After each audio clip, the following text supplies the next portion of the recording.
Սիրելի հայրենակիցներ, հարգելի գործընկերներ, սա իմ առաջին ելույթն է այս քաղաքական ամենաբարձր ամբիոնից եւ սա ինձ համար մեծ պատիվ եւ պատասխանատվություն է։ Երեկ այս ամբիոնից պարոն Կոնջորյանը հայտարարեց, որ իր կինը Հայփոստի տնօրենի պաշտոնը ստանձնել է բացառապես իր մասնագիտական որակների շնորհիվ։ Պարոն Կոնջորյան, ես որպես կին, որպես կանանց համար ոչ ֆորմալ կրթություն կազմակերպող հասարակական կազմակերպության հիմնադիր եւ նախկին նախագահ, ոչ միայն դեմ չեմ, որ կանայք Հայաստանում լավ վարձատրվեն եւ բարձր պաշտոններ զբաղեցնեն, այլև ինքս դրա ջատագովն եմ։ Սակայն որպես մեծ բիզնեսից եկած մարդ, ես կողմ եմ, որպեսզի մարդիկ անկախ իրենց սեռական պատկանելությունից մասնագիտական աճ գրանցեն բացառապես իրենց մասնագիտական որակների շնորհիվ, այլ ոչ թե հին ու բարի խնամի ծանոթ բարեկամ սխեմայի։ Եվ որքան ես հիշում եմ, այս սխեման հակասում է նաև ձեր ուժի որդեգրած սկզբունքներին եւ խոսույթին, որովհետեւ հենց նման արատավոր երևույթների դեմ պայքարելով ձեր ուժը եկավ իշխանության։ Եվ ես դժվարանում եմ հիշել, որ 2018 թվականին, երբ թիրախավորվում էին այս կամ այն պետական պաշտոնյայի, այդ թվում կին ազգականները, դուք հաշվի էիք առնում նրանց մասնագիտական որակները։ Չգիտեմ, ձեզ հարց տվել եք արդյոք, գուցե այդ մարդիկ այդ պաշտոնները զբաղեցնում էին, որովհետև նրանք էլ լավ մասնագետներ էին եւ իրենց գործի պրոֆեսիոնալներ։ Ինչևէ, բայց արի ու տես, որ քաղաքացիական պայմանագրի իշխանությունը ստանձնելուց հետո ձեր ուժի հետ աֆիլացված տարբեր մարդկանց մասնագիտական որակները սկսեցին շատ բարձր գնահատվել տարբեր գործատուների եւ պետական մարմինների կողմից։ Խնդրում եմ ուշադրություն դարձնել, որ հաջորդիվ ինչ ասեմ, վերաբերվելու է ոչ թե անձին, այլ 100% պետական մասնակցությամբ ընկերության տնօրենին։ Դիցուկ, այո, Հայփոստ ընկերության տնօրենը լավ մասնագետ է։ Այդ դեպքում հարց, որտեղ է լավ վարձատրվող, լավ մասնագետի, լավ արդյունքը։ Նախ հետաքրքիր կլիներ իմանալ, թե ինչու չի երկարաձգվել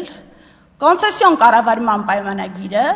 Հայաստանի ազգային հերոս Էդուարդո Էրնեկյանին պատկանող Հայփոստ Trust Management ընկերության հետ։ Եթե պայմանագիրը չերկարաձգելու որոշումը եղել է հավատարմագրային կառավարչինը, ապա կարելի է ենթադրել, թե ինչպիսի գործընկեր է Հայաստանի Հանրապետության կառավարությունը, որ Հայաստանի ազգային հերոսը չի ցանկացել շարունակել ներդրումներ անել Հայաստանի համար այնպիսի կարևոր եւ ստրատեգիական նշանակության կառույցում, ինչպիսին Հայփոստն է։ Սակայն եթե պայմանագիրը չերկարաձգելու որոշումը եղել է Հայաստանի Հանրապետության կառավարությանը, այս դեպքում եւս ամեն ինչ պարզ է։ Ոչ մեկիս համար նորություն չէ, թե Հայաստանի Հանրապետության կառավարությունը ինչպիսի ճակերտավոր նպաստավոր պայմաններ է ստեղծում խոշոր ներդրողների համար։ Իսկ այժմ անդրադառնանք Հայփոստի կառավարմանը թվերով։ Կոնցեսիոն կառավարման տարիներին 2006-ից 2020 թվականներին,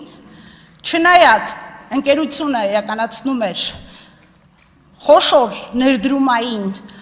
ծրագրեր, ենթակառուցվածքների եւ մասնաճյուղերի վերազինման